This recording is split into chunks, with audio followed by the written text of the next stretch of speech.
ఓటుకు నోటు వ్యవహారంలో nominated MLA స్టీఫెన్సన్తో ఫోన్లో మాట్లాడింది ఏపీ సీఎం చంద్రబాబు నాయుడేనని కేంద్ర నిఘా సంస్థ ఇంటెలిజెన్స్ బ్యూరో ఐబీ స్పష్టం చేసింది.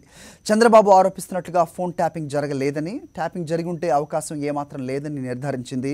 ఇందుకు తగిన ఆధారాలతో కూడిన అరడజన్ నివేదికలను కేంద్ర ప్రభుత్వానికి ఐబీ అందజేసింది. ఈ వ్యవహారంలో ఎమ్మెల్యేల బేరసారాల దగ్గర నుంచి ఓ కేంద్ర మంత్రి భాగస్వామ్యం దాకా అన్ని వివరాలను ఆ నివేదికల్లో పొందుపరిచింది. ఫోన్ ట్యాపింగ్కు అవకాశం ఉన్న దాదాపు అన్ని విభాగాల అధికారులను ఐబీ విచారించింది. బిఎస్ఎన్ఎల్తో పాటు ప్రైవేట్ ఆపరేటర్లను విచారించి తెలంగాణ రాష్ట్ర పోలీసులు ఎవరి ఫోన్లు ట్యాప్ చేయలేదని నిర్ధారించుకుంది.